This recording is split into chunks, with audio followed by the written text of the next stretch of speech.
우리 하나님 여호와께서 우리에게 명령하신 대로 우리가 호렙산을 떠나 너희가 보았던 그 크고 두려운 광야를 지나 아모리 족속의 산지길로 가데스 바네아에 이른 때에 내가 너희에게 이르기를 우리 하나님 여호와께서 우리에게 주신 아모리 족속의 산지에 너희가 이르렀나니 너희의 하나님 여호와께서 이 땅을 너희 앞에 두셨은즉 너희 조상의 하나님 여호와께서 너희에게 이르신 대로 올라가서 차지하라. 두려워하지 말라. 주저하지 말라 한즉 너희가 다 내 앞으로 나와 말하기를 우리가 사람을 우리보다 먼저 보내어 우리를 위하여 그 땅을 정탐하고 어느 길로 올라가야 할 것과 어느 성읍으로 들어가야 할 것을 우리에게 알리게 하자 하기에 내가 그 말을 좋게 여겨 너희 중 각 지파에서 한 사람씩 12를 택하매 그들이 돌이켜 산지에 올라가 에스골 골짜기에 이르러 그곳을 정탐하고 그 땅의 열매를 손에 가지고 우리에게로 돌아와서 우리에게 말하여 이르되 우리의 하나님 여호와께서 우리에게 주시는 땅이 좋더라 하였느니라. 아멘. 예, 감사합니다. 예, 할렐루야. 할렐루야. 예, 우리 함께 또 신나게 인사하는 시간입니다. 제가 왜 이런 표현이냐면 남성분들이 이게 어색하다고 저도 어색해요. 저도 이런 거 그렇게 잘 좋아했던 사람이 아닙니다. 그런데 하나님께서 저에게도 명령하시고 우리에게 전체 공동체에 명하시는 줄 알고 순종하시길 바랍니다. 예, 우리 함께 밝은 얼굴로 사랑스러운 눈빛으로 우리 눈빛 교환하면서 인사하겠습니다. 사랑합니다.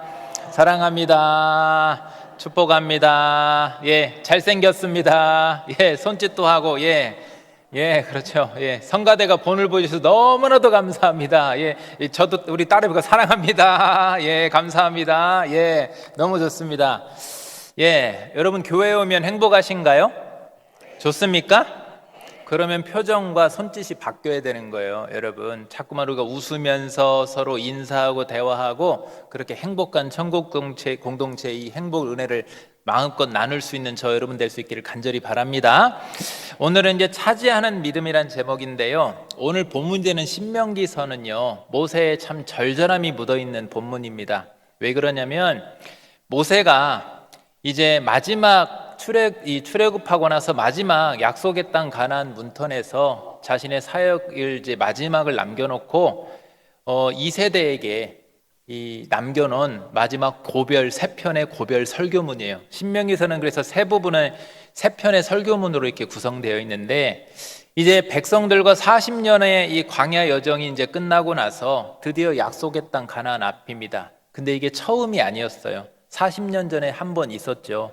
출애굽하고 나서 출애굽 1세대가 광야에서 이제 모세와 함께 갔다가 가나안 땅 바로 앞에서 목전에서 다시 뒤로 후퇴해서 무려 40년 동안을 광야에서만 있다가 생을 마감해야 했습니다. 그리고 이제 다시 출애굽 2세대가 다시 약속의 땅 앞에 똑같이 서 있는 겁니다. 그래서 이제는 더는 머뭇거릴 수 없고 계속 광야에만 계속 머물 수 없기 때문에 이제 들어가서 차지해라 라는 그런 의미로 모세가 백성들에게 이제 간절한 마음으로 설교를 하는 거예요. 근데 오늘 설교 제목이 차지하는 믿음이지 않습니까? 차지하라 라고 하니까 조금 굉장히 강한 표현인데, 차지하라, 이건 제가 지은 제목이 아니라 하나님이 주신 명령이거든요. 그러니까 이 차지하라는 이 명령은, 이 단어는 어떤 인간적인 욕심을 부추기는, 우리의 욕망을 차지해라, 그걸 가지고 꼭 차지해라, 이런 의미가 아니에요. 하나님의 약속이 분명하기 때문에, 약속된 복이 분명하기 때문에 이번에는 그것을 놓치지 말고 반드시 붙잡아야 된다. 그 약속을 붙잡고 놓치지 마라라는 믿음의 결단을 요구하는 하나님의 명령이었습니다. 그리고 하나님께서 또 우리가 왜 이걸 차지하라는 이 의미를 주시냐면, 하나님이 주시는 복을 우리가 놓치면 안 되는 겁니다. 여러분, 하나님이 주시는 복은요 받아도 되고 안 되고가 아니에요. 무조건 우리는 받아야 되고 받을 수밖에 없는 줄로 믿으시길 바랍니다. 받아야 돼요. 하나님이 열어놓으신 그 길을 우리가 어떤 인간적인 이유나 어떤 우리의 염려와 두려움 때문에 그 길을 가지 않고 닫아버리면 그 기회가 언제 또 다시 우리에게 올지를 몰라요. 이스라엘 백성은 40년이나 광야에서 있었지 않습니까? 그 길을 한번 가지 않아서. 그리고 또 왜 차지하라는 명령을 주시냐면 믿음의 결단의 의미도 있지만 반드시 가져라라는 의미도 있지만 또 하나 더 중요한 의미는 뭐냐면 당시 이스라엘에게 가나안 땅이라는 것은 최종 목적지가 아닙니다. 하나님 우리에게 복을 주실 때는요, 그 복 받고 끝이 아니에요. 복을 주시는 이유가 있는 겁니다. 그래서 이스라엘 백성에게 가나안 땅은 최종 목적지가 아니라 사명을 위한, 사명의 시작을 위한 자리였던 거예요. 우리로 말하면 오늘 신임 재직이나 봉사자들 임명했는데 그런 의미가 되는 거예요. 하나님께서 어떤 사명 감당을 위해서 그 복을 주시겠다는 거예요. 사명의 자리로 나아가라는 그런 명령이 되는 겁니다. 이 땅, 그 땅에서 그래서 이스라엘 백성들은 하나님의 이름을 드러내는 백성으로서, 거룩한 하나님의 백성으로서의 사명을 시작해야 됐습니다. 그래서 여러분, 차지하라라는 저 명령은요, 가져라는 의미가 아니에요. 사실은 맡으라는 의미가 되는 겁니다. 이걸 맡으라. 사명의 자리를 믿음으로 그 사명의 자리를 받아들이고 그 복을 받아들이고 그곳에 들어가라, 감당하라라는 주님의 명령인 줄로 믿으시기를 바랍니다. 그래서 여러분, 오늘 주신 이 말씀을 통해서 하나님이 이스라엘 백성에게만이 아니에요, 우리에게도 각자 앞에마다 하나님께서 주신 그 은혜가 있습니다. 우리 하나님께서 우리 앞에 놓으신 이 은혜와 복을 믿음의 확신을 가지고 머뭇머뭇거리는 것이 아니라 믿음의 확신을 가지고 또 분명한 사명감을 가지고 나아가셔서 약속된 복을 확실하게 차지할 수 있는 저와 여러분이 될 수 있기를 간절히 소망합니다. 먼저 그래서 첫 번째는 하나님이 약속하신 복을 우리는 차지해야 된다는 거예요. 이스라엘 백성들이 이제 하나님께서 약속해 주신 복을 가지고 있었습니다. 출애굽하고 나서 그냥 출애굽으로 끝나는 것이 아니라 하나님이 약속하신 땅, 약속하신 복이 있었어요. 그런데 출애굽 1세대는 그 약속된 복을 얻지 못하고 무려 40년 동안이나 광야에만 그냥 머물게 됩니다. 그래서 모세는 이제 출애굽 2세대는 과거의 그런 똑같은 그런 실패를 하지 않았으면 했어요. 그래서 복을 차지하라고 다시 권면하는 그런 말씀이거든요. 그런데 어떻게 권면을 하냐면 예전에 출애굽 1세대 때로 돌아갑니다. 그때를 회상해줘요. 2세대들에게 그거를 설명해줘요. 그때 우리가 이랬었다, 그때 우리가 이런 일이 있었어 라고 설명을 해주거든요. 그런 내용이 이제 19절부터 펼쳐집니다. 보시면 우리 하나님 여호와께서 우리에게 명령하신 대로, 여러분 무엇을 명령했어요? 복을 차지하라고 명령하셨어요. 여러분, 이 말씀을 빌어서 제가 여러분에게 선포합니다. 여러분, 하나님이 올 한해 약속하신 복을 차지하시기를 주님의 이름으로 축복합니다. 복은 명령이라니까요. 하나님 우리에게 복 주기를 원하시는 분이세요. 그 명령하신 대로, 그래서 우리가 호렙산을 떠나서 너희가 보았던 그 크고 두려운 광야를 지나서 하나님 인도하심이 있었죠. 그 다음에 아모리 족속의 산길로 가데스 바다에 이른 때에 40년 전에도 똑같이 지금 이 앞에 있었다. 지금 이스라엘 2세대는요, 가나안 목전을 가나안 땅을 지금 앞에 두고 있습니다. 지금 근데 이런 일이 40년 전에도 똑같이 지금 이런 똑같은 상황이 있었다. 우리도 똑같이 가나안 앞에 두고 있었다. 과거의 출애굽 1세대는요, 애굽의 10가지 재앙을 경험했습니다. 그리고 홍해 도화 사건, 홍해가 갈려지고 애굽의 그 엄청난 군사들이 수장되는 걸 다 눈앞에 다 봤어요. 여러분 생각해보세요. 우리 앞에 바다가 열린다. 저는 그걸 보면 기절할 것 같아요. 얼마나 놀라운 사건입니까? 그리고 광야 인도하심을 통해서 하나님의, 우리 전능하신 하나님의 역사하심을 차고 넘치게 충분히 경험했습니다. 부족함 없이 경험했어요. 그래서 모세는 당시에 백성들에게 이렇게 말했었어요. 21절에 보면 너희 하나님 여호와께서 이 땅을 너희 앞에 두셨다 했죠. 저 표현을 좀 이따 설명할 겁니다. 두셨은즉 너희 조상의 하나님 여호와께서 너에게 이르신 대로 올라가서 차지하라. 두려워하지 말라. 주저하지 말라라고 했어요. 이미 조상들에게, 이미 아브람 때부터 말씀하셨던 그 약속을 이제 하나님께서 준비해 놨으니까 차지해라, 두려워하지 말라, 주저하지 말라 한즉이란 것은 그렇게 했는데 그렇게 안 했었다는 거예요. 과거를 회상하는 겁니다. 여러분, 하나님이 이 땅을 너희 앞에 두셨은즉 이라고 했지 않습니까? 그러니까 축복의 땅을 차지해라. 저 두셨다라는 단어가요, 의미 있는 단어입니다. 더 두셨다는 단어가 어떤 단어냐면요, 준비해 놓았다. 또 한편은 차려놓았다는 뜻이에요. 차려놨다. 뭘 차려놓고 뭘 준비합니까? 선물처럼 준비해 놨다. 그리고 선물은 어떻게 하면 돼요? 선물입니다 했을 때 두렵습니다 이렇게 하지 않잖아요. 선물은 기쁨으로 받으면 되는 거잖아요. 또 하나, 또 부모가, 요즘에는 엄마만 준비하지 않고 아빠도 준비하니까 부모가 밥상을 준비했어요. 근데 밥상을 준비했는데 밥상 준비해놓고 얘들아 와서 밥 먹어라 하면 어떻게 하면 됩니까? 가서 네 하고 먹으면 돼. 근데 엄마 아빠 두렵습니다 밥상이. 혹시 독 탄 것 같아요. 이렇게 하지 않지 않습니까? 어떻게 하면 돼요? 가서 네 하고 맛있게 먹으면 돼. 그런 의미로 주신 단어예요. 하나님께서 복을 그렇게 준비해 놨으니까, 차려 놨으니까 이제 너희는 힘들일 필요 없다. 가서 차지하라 이겁니다. 먹으라 이거예요. 받으라 이겁니다. 그러나 그들은 두려워해서 앞으로 나아가지 못했습니다. 왜냐하면 가나안의 당시에 아모리 족속과, 그 땅에 있는 아모리 족속과 자신들을 비교해 보니까 자신들의 존재가 너무나도 작고 나약해 보이는 거예요. 너무나도 자신들이 비천해 보이는 겁니다. 그럴 수밖에 없죠. 당시에 가나안족에는 철기 문명과 싸움에 능한 자들이었고 얼마나 강력했는데, 높은 성과 또 화려한 문화와 또 전쟁 기술과 무기들, 자기들은 호미한 자로 없는데 너무나도 약해 보이는 거죠. 그런데 중요한 것은 이들은 무엇을 경험했어요? 전능하신 하나님을 경험했지 않습니까?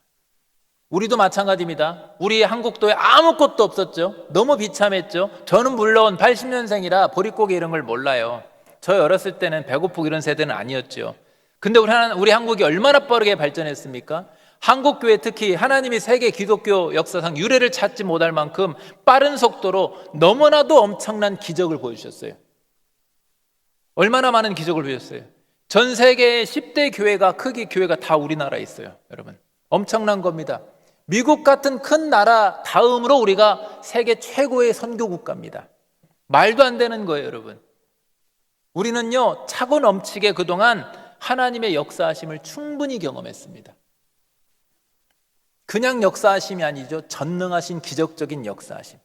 그렇다고 한다면 믿음으로 하나님을 의지하며 영적인 가나안을 향해 나아가야 되는데, 두려움으로 인해서 자꾸만 머뭇거리고 전진하지 못하는 경우들이 요즘 많이 있죠. 여러분, 우리 앞에 그동안 한국교회는요, 물론 보릿고개도 겪었지만 계속 하나님이 부흥을 주셨고 견고함을 주셨고 세움을 주셨고 엄청나게 하나님 역사하셨잖아요. 이제 우리는 가나안을 좀 겪고 있는 거예요. 가나안 앞에 있는 거예요.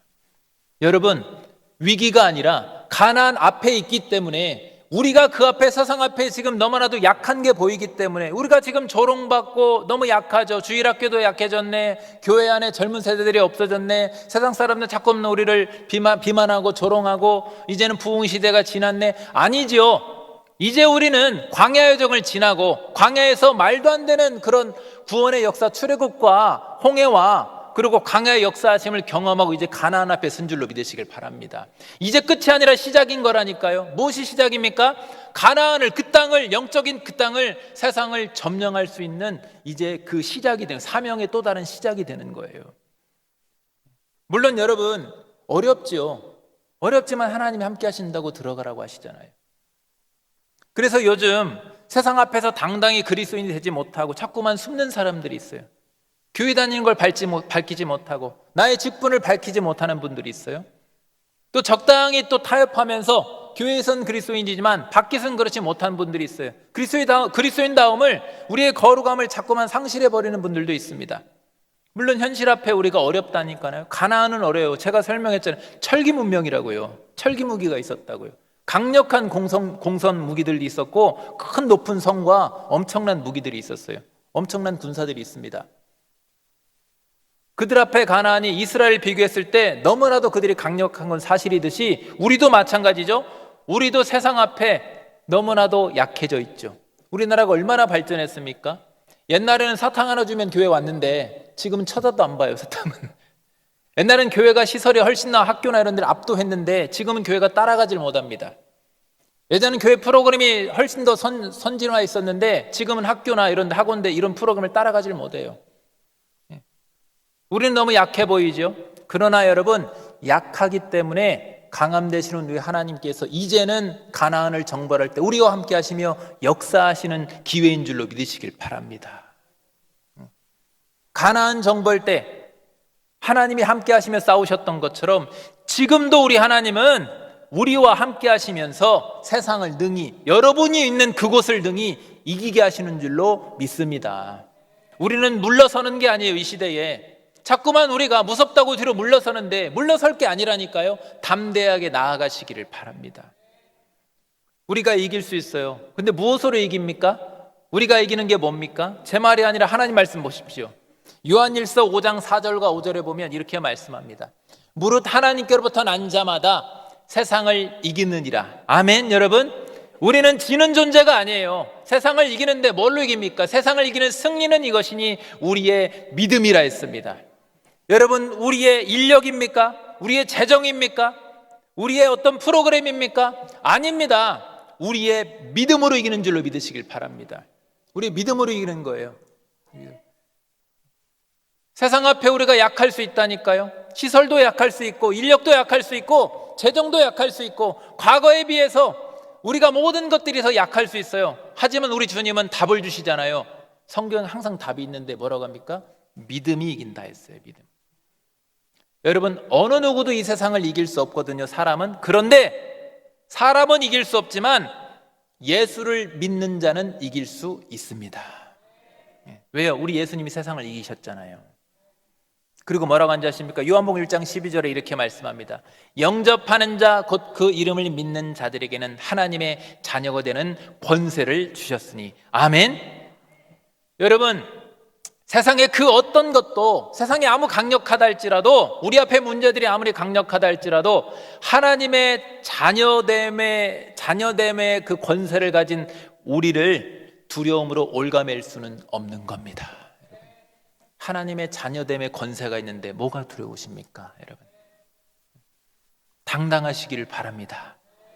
네, 어깨 한번 좀 펴보실까요? 저는 어깨가 좁아요. 그런데 당당하게 어깨 펴고 눈에 힘 빡 주고 옛날부터 제 친구들이 저한테 한 말이 있어요. 너는 당당해서 좋다. 저는 아무것도, 집도 가난하고 아무것도 없어요. 그런데 저는 당당했어요. 왜요? 항상 내 앞에 나랑 누가 함께 하시니까? 우리 하나님이 함께 하시니까. 우리 하나님이 함께 하시니까. 우리 젊은 청년들 여기 계시는데 눈에 힘 빡 주고 살아가시길 바랍니다. 여러분, 땅 쳐다보지 말고 하늘 쳐다보시고. 왜요? 우리는 누구니까? 하나님의 자녀잖아요. 여러분, 우리 하나님은 땅에 없고 하늘에 계시잖아요. 여러분, 우리는 하나님의 자녀됨의 그 권세로서 세상 앞에 당당하게 나아가야 됩니다. 우리 하나님께서 우리를 위해서 그래서 차려놓으신 복이 있다 했지 않습니까? 그 차려놓으신 복이 교회 안에 있는 게 아니에요. 교회 안에 있는 것이 아니라 교회는 훈련기관이에요. 여기서 은혜를 많이 받고 훈련돼서 어디로 나가야 돼요? 영적인 가나안, 여러분의 그곳으로 향해서 복을 차지해야 될 줄로 믿으시기를 바랍니다. 이스라엘이 차지할 가나안이 왜 복을 차지할 명하시냐면요, 차지해야 될 가나안 땅은요, 당시에 우상이 가득한 땅이었어요. 우상과 음란과 포악과 정쟁과 압제와, 그러니까 전 세계에서 당시에 가장 추악한 땅이었다고 보시면 돼요. 그 땅이. 근데 하나님은요, 그 땅을 택하셨어요. 왜요? 가장 추악하시기 때문에 그 땅을 주신 거예요. 우리가 생각할 때는 하나님이 약속의 땅, 축복의 땅이 막 밝고 에덴 동산 같고 그래야 될 것 같잖아요. 우리의 생각과 하나님의 생각은 다르다니까요. 하나님은 당시에 가장 추악한 땅을 택하셨어요. 그리고 그 땅을 약속의 땅이래, 축복의 땅이래. 왜요? 이스라엘 백성들이 그 땅에 나아가서 영적인 싸움으로 그 죄를 몰아내서 승리하고 나서 정벌해서 그 땅이 거룩한 하나님의 나라, 축복의 땅이 되게 하신다라는 것이 우리 하나님의 비전인 줄로 믿으시길 바랍니다. 그래서 하나님의 자녀는요, 세상의 그 어둠에 나아가서 어두운 그곳에 나아가서, 여러분의 가정 가운데 어둠이 있습니까? 일터와 주변의 지인들 가운데 어디에 어둠이 있습니까? 그곳으로 나아가서 영적 싸움에서 승리해서 빛을 비추고 그곳에 소망을 주며 그곳을 축복의 땅이 되게 하는 권세가 우리에게 있는 줄로 믿습니다. 그게 자녀됨의 권세. 우린 빛의 자녀라 했습니다.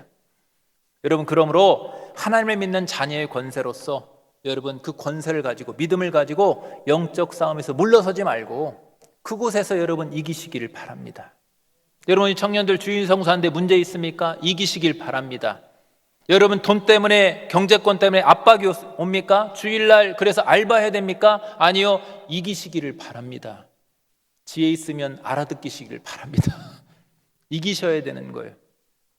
그래서 영적 싸움에 승리함으로 그곳을 차지하며 하나님 나라의 사명을 감당하는 축복의 사람들이 될 수 있기를 주님의 이름으로 간절히 축복하고 소망합니다. 두 번째는 복을 차지하기 위해서는 믿음으로 이기는데 어떤 믿음을 우리가 경계해야 되냐면요, 우리를 변질시키는 인본주의적인 믿음을 경계해야 돼요. 인본주의적인 믿음은 뭐냐면 사람 중심의 믿음, 하나님 중심, 하나님 우선이 아니라 내가 먼저 우선이 되는 그런 믿음을 말하는 거예요. 여러분, 출애굽 1세대가 축복의 땅을 앞에 두고 40년이나 광야에 주저앉아 있던 이유가 뭐냐면 그들 안에 자리 잡았던 저 인본주의적인 믿음 때문에 그래요. 사람 중심, 사람이 우선이 되는 것. 먼저 한번 설명드리자면 22절을 보면요, 오늘 본문에 너희가 다 내 앞으로 나와 말하기를 우리가 사람을 우리보다 먼저 보내요, 우리를 위하여 그 땅을 정탐하고 어느 길로 올라가야 할 것과 어느 성읍으로 들어갈 것을 우리에게 알리게 하자 하기에 라고 했어요. 여러분, 저게 이제 정탐을 했는데 정탐 자체가 문제는 아닙니다. 정탐을 했으면 상황 파악을 잘 한 다음에 와, 그들이 너무 강하다, 우리가 너무 연약하다는 걸 발견해야 되죠. 우리가 세상 앞에 나아갈 때요, 우리는 한없이 연약합니다. 그 연약함을 발견한 것은 문제가 아니에요. 연약함을 발견했으면 그 연약함을 제대로 알고 더욱더 하나님을 믿고 의지하면 되는 겁니다. 우리가 연약할수록 더 강력히 하나님을 붙잡으면 되는 거예요. 그런데 문제는 그 정탐해 놓고 그 결과가 연약하기 때문에 믿음으로 붙잡는 것이 아니라 그 정탐의 결과를 가지고 불순종의 핑계로 삼게 되면 그때부터는 이제 인본주의적인 믿음이 돼버리는 겁니다. 왜 그렇게 됐냐? 20절을 다시 보면요, 별로 좋지 못한 단어가 자꾸 반복되는 거 볼 수 있어요. 20절에 보면요, 그들이 정탐한 이유가 애초부터 자꾸만 우리가, 우리보다, 우리를 위하여, 자꾸 우리 되어 있죠. 애초부터 여러분, 하나님이 아니라 자신들을 우선으로 해서, 우리를 위해서, 우리가, 우리를 위하여 자꾸만 이렇게 행동했던 거예요. 여러분, 이렇게 하나님 중심이 아니라 내 중심, 사람 중심, 이렇게 인본주의적인 믿음이 돼버리니까 그동안 하나님의 역사를 충분히 다 경험했으면서도 전능하신 하나님을 붙잡지 못하고 놓쳐버리는 겁니다. 하나님을 상실해버리는 거예요. 여러분, 지금 이 시대도요, 우리가 전능하신 하나님을 붙잡지 못하고 자꾸만 상실하는 시대가 돼버리고 있어요. 왜 그렇습니까? 자꾸만 사람을 우선으로 해서, 사람이 내가 생각할 수 있는, 그 사람이 생각할 수 있는 틀과 그 계산 안에서만 자꾸만 신앙생활 하려고 하는 거예요. 그래서 미리 우리가 알아보고 미리 살펴보고 상황이 맞지 않으면 움직이지 않는 겁니다. 지금 내 상황보다 조금 어려울 것 같고 문제가 될 것 같으면 움직이지 않는 거예요. 그러나 여러분, 그러한 인본주의적인 믿음은요, 세상을 절대로 이길 수가 없습니다. 왜 이길 수 없는지 아십니까? 내 계산에, 내 역량 안에서만 갇혀 있잖아요. 우리가 세상을 어떻게 이깁니까? 우리 힘으로 이기는 것이 아니라, 우리 계산으로 이기는 것이 아니라 내가 약하기 때문에 그때 바로 하나님을 붙잡으면 전능하신 하나님이 역사해 주시는 겁니다. 그래서 우리는요, 뭐라고 했습니까? 인본주의 믿음이 아니라 세상을 이기는 승리는 이것이 우리의 믿음이라 했을 때, 이 믿음은 우리 전능하신 하나님을 가장 우선으로 하는 그 믿음, 신본주의적인 믿음, 그 믿음이 없으면 영적 싸움에서 절대로 승리할 수가 없어요. 내 능력으로 나아가는데 어떻게 이깁니까? 그 싸움에서 승리할 수 없고 복을 차지할 수도 없습니다. 여러분, 제가 우리 교회 올 때, 청빙할 때 이력 써놓고 어떻게 기도한 줄 아세요? 하나님, 저는 내세울 게 하나도 없습니다. 도무지 없어요. 근데 내가 다윗처럼 만군의 여호와 이름 하나로 나아가겠습니다. 아멘. 우리 하나님께서 역사해 주십시오. 내가 여호수아처럼 강하고 담대함으로 믿음으로 순종하고 나아갈 테니까 여리고성을 무너뜨려 주시옵소서 라고 하면서 나왔을 때 하나님께서 역사하신 줄로 믿습니다. 저는 그래서 지금도 너무 감사해요. 제 능력으로 온 게 아니거든요. 하나님이, 여러분도 마찬가지입니다. 그곳에 그곳 점령할 곳이 있다고 한다면 우리 힘이 아니라 하나님의 역사하심으로 차지하시길 바랍니다. 자꾸만 우리 스스로 우리가 계산하고 그 안에만 머물러서 우리 하나님을 스스로 상실해버려요. 하나님을 놓아버리고 자꾸만 내 힘으로만 하려고 하는 거죠. 그러니까 우리가 머뭇머뭇거리고 들어갈 수 없는 거예요. 여러분, 또 인본주의적인 믿음이요, 하나님의 주신 복을 차지할 수 없게 되는 그 결정적인 이유가 있는데요, 인본주의 믿음은 굉장히 고약한 특징을 가지고 있습니다. 제가 고약한이라는 단어를 썼죠. 굉장히 고약한 특징. 그게 뭔지 아세요? 25절부터 보시면 그 땅 열매를 손에 가지고 정탐을 했죠. 그 땅 열매를 손에 가지고 우리에게 돌아와서 우리에게 말하여 이르되 우리의 하나님 여호와께서 우리에게 주시는 땅이 좋더라 하였느니라 라고 했어요. 계속 저기도 우리가 나오긴 하는데, 자, 정탐꾼들이요, 이제 정탐꾼들이 가서 진짜 눈으로 보고 직접 만졌어요. 그러고 나서 이들이 뭐라고 하냐면, 과연 하나님이 우리에게 주시려는 그 땅이 정말로 좋은 땅이 맞아요 라고 사실을 인정을 했습니다. 참 좋은 땅입니다. 풍성한 땅입니다. 그럼 이제 확인했죠? 그럼 의심하지 말고 뭐 하면 됩니까? 하나님을 믿고 그 땅을 가서 차지하면 되는데, 확인 다 해보고도 이스라엘 백성들이 뜻밖에도 이상한 반응을 보입니다. 그 이상한 반응이 뭐냐? 26절에 보십시오. 뭐라고 시작합니까? 그러나 라고 시작해요. 그러나 너희가 올라가기를 원하지 아니하고 너희 하나님 여호와의 명령을 거역하였다라고 했습니다. 이게 바로요, 인본주의적인 믿음의 고약한 특징인 그러나의 신앙입니다. 그러나의 신앙. 분명히 그 땅이 좋은 것을 알았으니까, 확인했으니까 가면 되는데, 그 땅이 좋은 거는 알겠는데 그러나 부담이 되고, 그러나 우리가 원하지 않아서, 내가 원하지 않아서 하나님의 명령을 거절하겠다는 거예요. 이게 그러나의 이 고약한 특징이에요. 그리고 또 인본주의의 믿음은요, 그러면 이제 그러나 했으니까 자신들만 안 하면 되는데, 자신들이 부담이 돼서 하기 싫으면 안 하면 가만히 있으면 되는데, 거절만 하는 거, 자신들만 거절하는 것이 아니라 마음대로 판단하고 비판하면서 이게 막 퍼지게 만듭니다. 다른 사람들도 공동체 전체도 못하게 만들어요. 그래서 이스라엘도 이제는 해서는 안 되는, 하나님께 해서는 절대 안 되는 말까지도 내뱉는데, 보면 27절에 보세요. 장막 중에서 원망하여, 장막이란 그들이 거하는 집, 이들이 이제 광야에서 텐트 치고 살았잖아요. 그들 안에서 원망해서 이르기를 여호와께서 우리를 미워하심으로, 이게 수근수근 되는 거예요. 미워하심으로 아므리 족속의 손에 넘겨 멸하시려고 우리를 애굽 땅에서 인도하여 내셨도다. 여러분, 이거 말도 안 되는 궤변입니다. 이거 말도 안 되는 억지예요. 하나님께서 행하신 최대의 축복이 뭡니까? 출애굽이에요. 출애굽. 죄에 종된 그들을 구원해내신 사건. 우리 구원 역사에서 십자가 부활을 예표적으로 보여준 사건. 인류에게 처음으로 구원 역사를 이스라엘 백성을 통해 보여준 사건. 엄청난 축복의 사건이 출애굽 사건인데, 이들은요, 그런 하나님의 구원의 은혜까지도 부정해버리는 거예요. 뭐라고 부정합니까? 하나님께서 자신들을 미워해서 망하게 하려고 구원하셨다는 겁니다. 이게 말이 되는 소리입니까? 이들은요, 계속해서 그러나를 이야기하면서 하나님이 준비하신 축복을 계속 비판해 갑니다. 28절에도 보십시오. 우리가 어디로 가랴? 우리의 형제들이 우리를 낙심하게 하여 말하기를 했죠. 그러니까 그 정탐만 해갖고 온 그 사람들이, 정탐꾼들이 자기들만 거절하면 되는데 계속 말로 공동체 전체를 낙심하게 만들어요. 그래서 그 백성은 우리보다 장대하며 그 성읍들은 크고 이제 부풀려요. 성곽은 하늘에 닿았으며 우리가 또 거기서 안악자손을 보았노라 하는도다 하기로. 여러분, 실제로 성곽이 높아도요, 여리고성이 당시 높아요.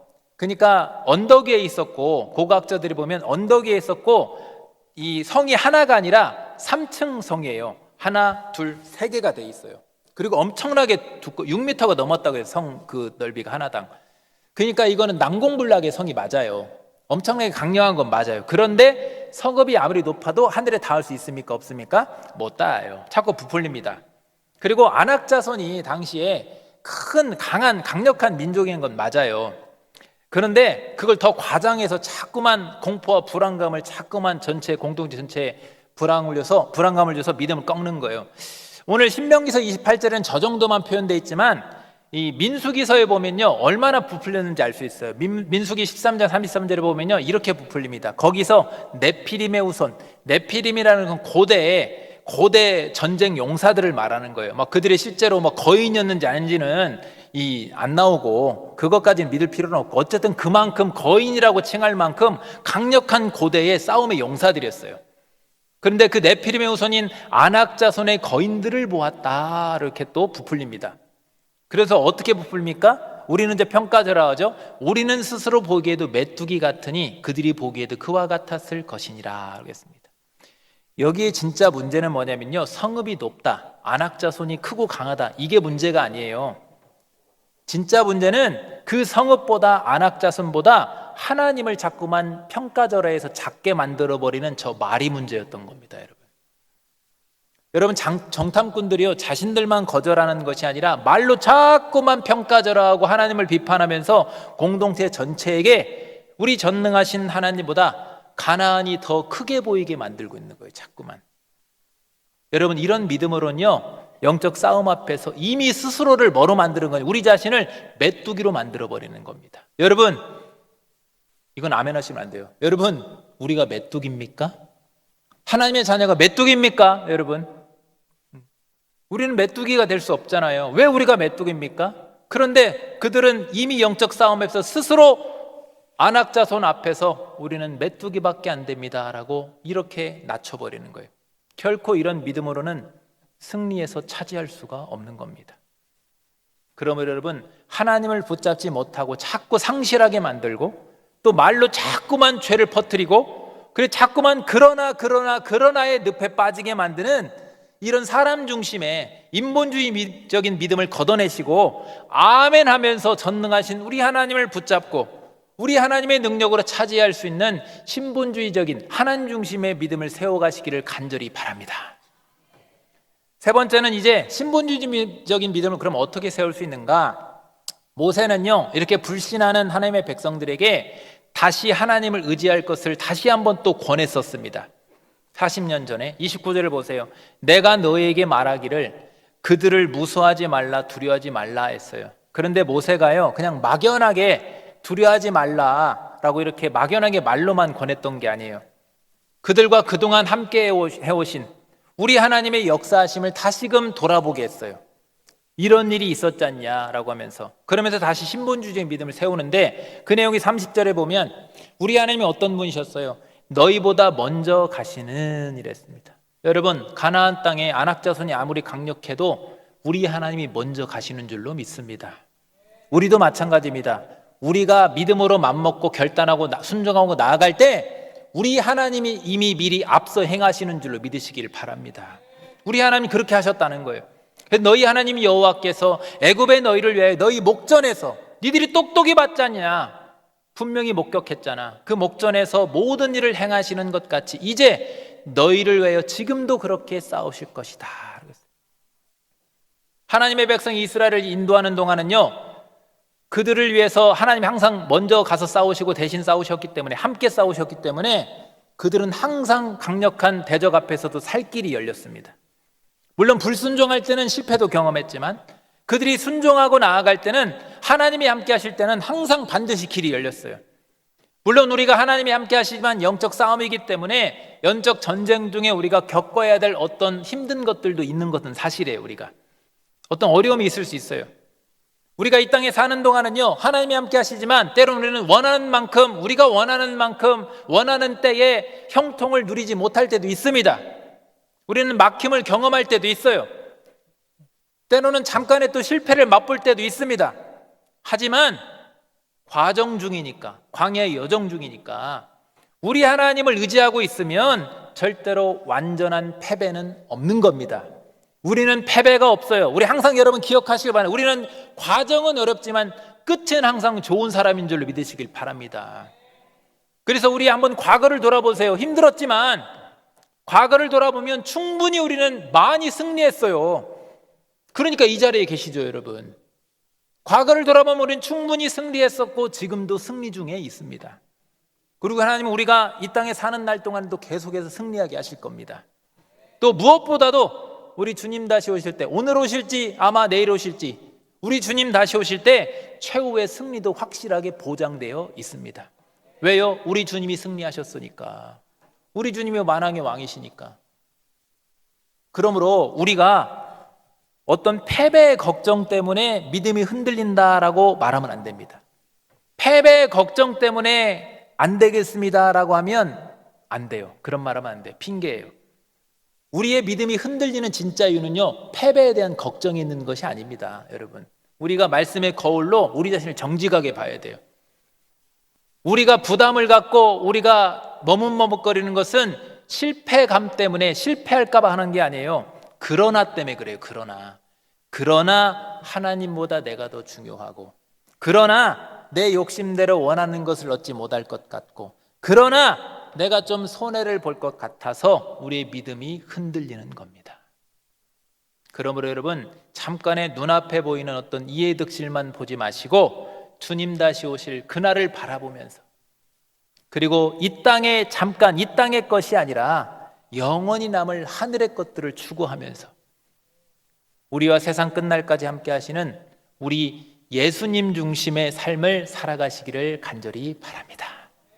그래서 모세도 믿음이 흔들렸던 출애굽 1세대에게 이렇게 또 권합니다. 31절에 보니까 광야에서도 너희가 당하였거니와 겪었거니와 사람이 자기의 아들을 아는 것 같이 너희 하나님 여호와께서 너희가 걸어온 길을 너에게 아느사 이곳까지 이르게 하셨다. 여러분, 부모는 갓난아이를 안고 갈 때 덜렁덜렁 안 가요. 꼭 안고 가잖아요. 가슴에 안고 보호하잖아요. 제가 이제 우리 아이들이랑 예전에 이제 부교육자 사역할 때, 특세를 할 때, 이제 첫째는 걷고 둘째는 이제 품에 안아서 제가 이제 특세를 데리고 간단 말입니다. 그러다가 제가 참 잘 넘어져요, 사실 제가. 걷다가 갑자기 사라져요. 그래 넘어져 있는 거예요, 제가. 그럼 너무 창피할 때가 많이 있는데, 근데 그때도 둘째를 안고 가다가 덜커니 넘어지는데, 앞으로 넘어지니까 둘째가 다치면 안 되니까 이걸 넘어지는 그 순간에도 내가 딱 보호하느라고 꽉 넘어졌어요. 근데 이게 팔이 꺾여가지고 손가락이 여기가 인대가 완전히 꺾여가지고 퉁퉁 부어가지고 이렇게 다닌 적이 있거든요. 근데도 그렇게 아픈데도 그 순간 아픈 건 중요한 게 아니라 누구부터 살펴요? 우리 아들 머리털 하나도 상했을까? 어디 다친 데 없냐? 안 다쳐서 안심해. 그 다음에 나 아픈 거 챙기잖아요. 여러분, 그런 의미예요.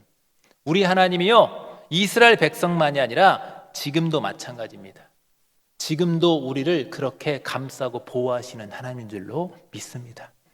하나님 품에 있지만 보이죠? 아빠 저기 무서운데 저기 돌불이 있어요. 저기 언덕길이 있어요. 저기 지금 물가입니다. 그렇지만 괜찮아. 왜? 누가 우리를 안고 계시니까? 하나님이 꼭 안고 계시니까. 그걸 지금 모세가 말하는 거예요. 그걸 광야에서 겪었지 않았냐. 그러므로 여러분, 우리 앞에 어떤 힘든 환경과 연약함이 있다 할지라도 가장 우선적으로 그걸 보지 마시고 가장 우선적으로 나를 안아주신 우리 하나님이 나와 함께 하신 그 보호하심을 신뢰하면서 가장 우선적으로 하나님을 바라보고 믿음의 담대함을 가지시길 바랍니다. 그 다음에 또 끝나지 않아요. 33절에 뭐라고 하냐? 그는 너희보다 먼저 그 길을 가시며 장막 칠 곳을 찾으시고 밤에는 불로 낮에는 구름으로 너희가 갈 길을 지시하신 자이시니라 했어요. 구름과 그 불기둥은 하나님의 임재를 상징하는 겁니다. 하나님의 그 임재 가운데 인도하심이 아니었다면요, 이스라엘은 출애굽 이후에 바로 광야에서 즉시 소멸돼야 맞아요. 광야는 살 수 없어요.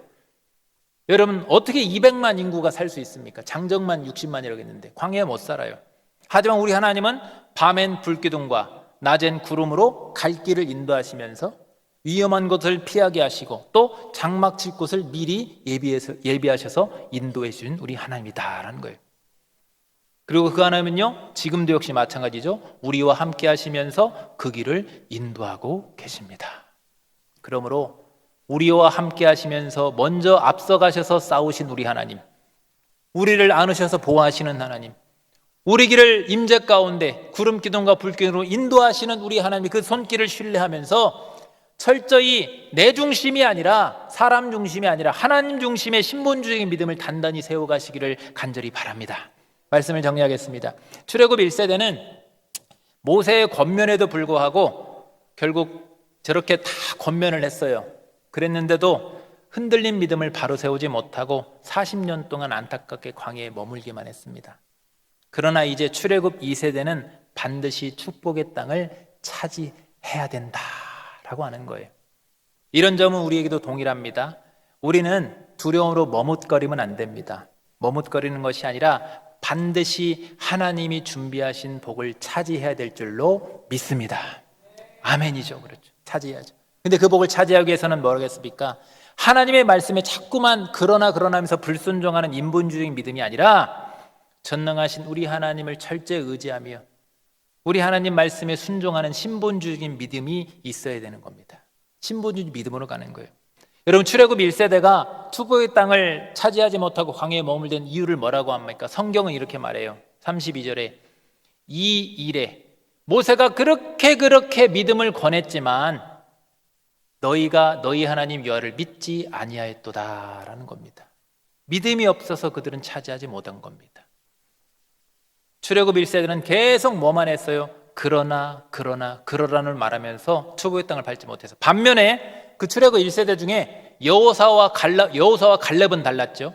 여호사와 갈렙은 우리 하나님이 함께 싸우시고 보호하시며 인도하신다는 그러한 분명한 믿음이 있었기 때문에 아멘 하면서 축복의 땅을 차지하고 사명을 감당해낸 줄로 믿습니다. 그러므로 여러분, 우리 하나님을 가장 우선으로 하면서 우리 하나님을 신뢰하고 순종하는 신본주의적인 그 믿음으로 여러분 세상을, 영적 가난을 능히 여러분 이기시고 하나님께서 여러분을 위해서 준비해 놓으신, 차려 놓으신 그 축복을 차지하며 우리에게 주신 사명을 감당하며 그렇게 영광을 많이 돌릴 수 있는 저 여러분 될 수 있기를 주님으로 축복합니다. 기도하겠습니다. 우리 전능하신 하나님 아버지, 오늘도 말씀을 통해 우리에게 차지하는 믿음을 주시니 감사합니다. 사람의 생각을 우선으로 한 두려움의 말들이 우리의 마음을 흔들 때에도 우리는 이제 사람의 말이 아니라 하나님의 말씀과 성령을 통해서 붙들림 받아 나아가기를 원합니다. 우리 믿음을 방해하며 하나님을 붙잡지 못하게 하는 불신앙을 버리게 하시고 말씀에 근거한 신본주의적인 믿음으로 하나님이 준비하신 복을 향해 순종함으로 그렇게 나아가게 하여 주시옵소서. 그래서 하나님이 준비하신 복을 차지하고 사명을 감당하며 영광을 돌리는 우리 모두가 되기를 간절히 바라옵고 나오며 예수님 이름으로 기도하옵나이다. 아멘.